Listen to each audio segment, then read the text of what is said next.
Hello friends, welcome to Sri kids TV. Tamil கதைகள். காகமும் கருணாக பாம்பும். ஒரு காட்டுக்குள்ள ஒரு மரத்துல 2 காகங்கள் அழகான கூடு கட்டி அதுல முட்டைகளை இட்டு ரொம்ப சந்தோஷமா எப்ப முட்டை பொரியும் குஞ்சுகள் வரும்னு காத்துட்டு இருந்தாங்களாம். பெண் காகம் சொல்லிச்சான், என்னங்க, இன்னும் கொஞ்ச நாள்லயே முட்டைகள் புரிஞ்சு குஞ்சுகள் வந்துடும், அப்ப நம்ம ரொம்ப சந்தோஷமா இருக்கலாம். அதை கேட்டு ஆண் காகமோ பேச ஆரம்பிச்சுதான், ஆமா ஆமா, நீ சொல்றது உண்மைதான், சீக்கிரமா குஞ்சுகள் புரிஞ்சிடும், அப்புறம் அவங்கெல்லாம் பறந்து நம்ம 7 பேர் ஆயிடுவோம். அதுக்கப்புறம் 2 பேரும் உணவுக்காக பறந்து வெளியில போனாங்களாம். அந்த நேரம் பார்த்து அவங்களோட கூட்டுக்கு கொஞ்ச தூரத்துல இருந்த மரப்பொந்துல இருந்து ஒரு கருநாக பாம்பு கூட்ட பார்த்துதான். காகங்கள் இல்லைன்னு தெரிஞ்சதும் கருநாக பாம்பு ரொம்ப சந்தோஷப்பட்டு, ஆஹா, எப்படின்னா அந்த முட்டைகளை நம்ம சாப்பிடணும் அப்படின்னு சொல்லிட்டு கூட்டை நோக்கி போச்சான். எப்படியாவது எல்லா முட்டையும் சாப்பிடணும் அப்படின்னு நினைச்சுக்கிட்டே கருநாக பாம்பு கூட்டுக்கிட்ட வந்து மரத்து மேல ஏறி முட்டைகளை ஒவ்வொன்றா முழுங்க ஆரம்பிச்சதான். மற்ற முட்டைகளையும் சாப்பிட்டதுக்கு அப்புறம் அங்கிருந்து ரொம்ப சந்தோஷமா கருநாக பாம்பு மறுபடியும் போய் தன்னோட மரப்பந்துல பொந்துக்குச்சான். கொஞ்ச நேரத்துக்கு அப்புறம் கூட்டுக்கு திரும்பின காகங்கள் கூட்டுல முட்டை இல்லாததை பார்த்து ரொம்ப மன வருத்தப்பட்டாங்களாம். ஐயோ, என்னங்க, நம்ம முட்டைகளை காணோம் அப்படின்னு சொல்லிட்டு ரொம்ப கஷ்டப்பட்டாங்களாம். சில நாட்களுக்கு அப்புறம் மறுபடியும் காகங்கள் முட்டையிட்டுதான். அவை உணவுக்காக வெளியே தேடி போயிட்டு வரும்போது மறுபடியும் முட்டைகளை காணுமா. இதுவே தொடர்ந்து கொஞ்ச நாளா நடந்துட்டு இருந்ததாம். சில நாட்களுக்கு அப்புறம் முட்டையிட்ட காகங்கள் வெளியே இருக்கும்போது நாகப்பாம்பு மரத்து மேலே ஏறி முட்டையை சாப்பிடக்காக போயிட்டு இருந்ததாம். அந்த நேரம் பார்த்து பெண் காகம் வந்துடுச்சான்.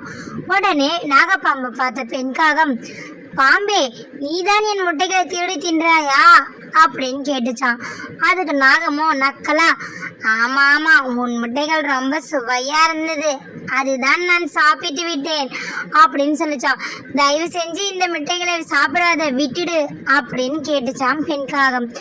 ஆனால் பாம்போ, உன்னால் என்ன செய்ய முடியுமோ செய்து கொள், நான் உன் முட்டைகளை விழுங்கத்தான் போகிறேன் அப்படின்னு சொல்லிட்டு ஒரு முட்டைகளாக முழுங்கி விட்டு மறுபடியும் மரத்துல இருந்து இறங்கி தன்னோட புத்துக்கு திரும்பிடுச்சான். பாம்பு போவதையே பார்த்திருந்த பெண் காகத்திற்கு என்ன செய்வதென்றே தெரியவில்லையாம். கூட்டிற்கு மறுபடியும் சென்ற பெண் காகம் ஆண் காகம் வந்தவுடன் நடந்த எல்லாவற்றையும் கூறியதாம்.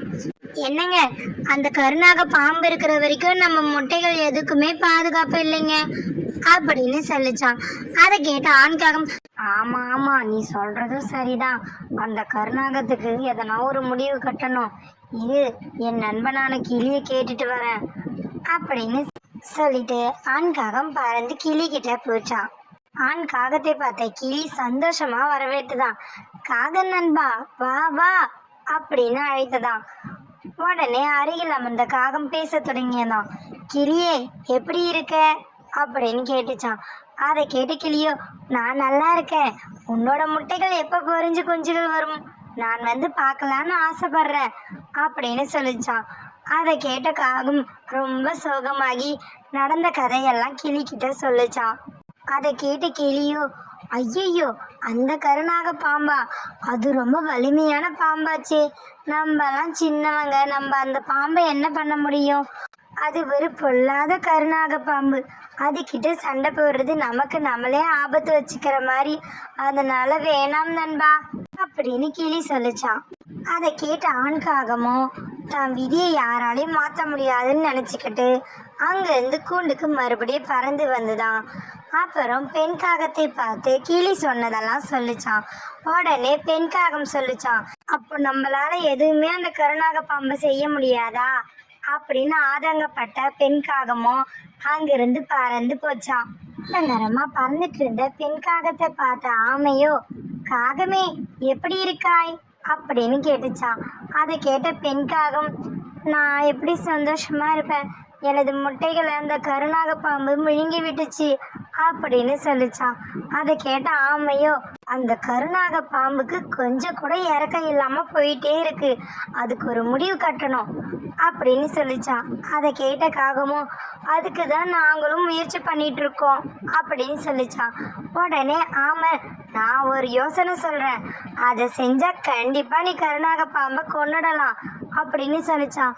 அதை கேட்டு ரொம்ப சந்தோஷம் ஆன காகம், என்ன வழி அப்படின்னு கேட்டுச்சான். அப்புறம் ஆமை சொல்லிச்சான், சில கறித்துண்டுகளை எடுத்துக்கோ, கீரிக்கிட்ட போட ஆரம்பி, அதை எடுத்துக்கிட்டு கொஞ்சம் கொஞ்சமா போட்டுட்டே போய் பாம்போட புத்து வரைக்கும் போட்டுடு, அதுக்கப்புறம் என்ன நடக்குதுன்னு நீயே பாரு அப்படின்னு சொல்லிச்சான். அதை கேட்ட காகம் ரொம்ப சந்தோஷமா ஆகி மறுபடியும் கூட்டுக்கு வந்துச்சான். ஆமை தன்னிடம் சொன்ன எல்லாத்தையும் ஆண் காகத்திடம் பெண் காகம் சொன்னதாம். உடனே ஆண் காகமும், சரியான வழிதான், வா அதை நம்ம செய்து பார்ப்போம் அப்படின்னு எங்க கீரிப்பிள்ளை இருக்குன்னு பார்க்க போனாராம். ஒரு பதாருக்கு பக்கத்துல இந்த கீரிப்பிள்ளையை பார்த்த ஆண் காகம் பெண் காகத்திடம் சொல்ல, சில கறித்துண்டுகளை எடுத்துட்டு வந்த பெண் காகம் அதை கொஞ்சம் கொஞ்சமா கீழே போட்டுட்டே வர, அதை சாப்பிட்டுக்கிட்டே கீரிப்பிள்ளையும் காகத்தையே தொடர்ந்து வந்துகிட்டே இருந்துதான். ஆமை சொன்ன மாதிரியே பாம்பு புத்துக்கிட்ட வந்ததும் மொத்த கறித்துண்டுகளையும் அதோட வாசல்ல போட்டுட்டு அங்கிருந்து பறந்து போயிடுச்சான். கீரியின் சத்தத்தை கேட்டு வெளியே வந்த கருநாக பாம்பை பார்த்த கீரி ரொம்ப கோபப்பட்டு கருநாக பாம்பை தாக்க ஆரம்பிச்சுதான்.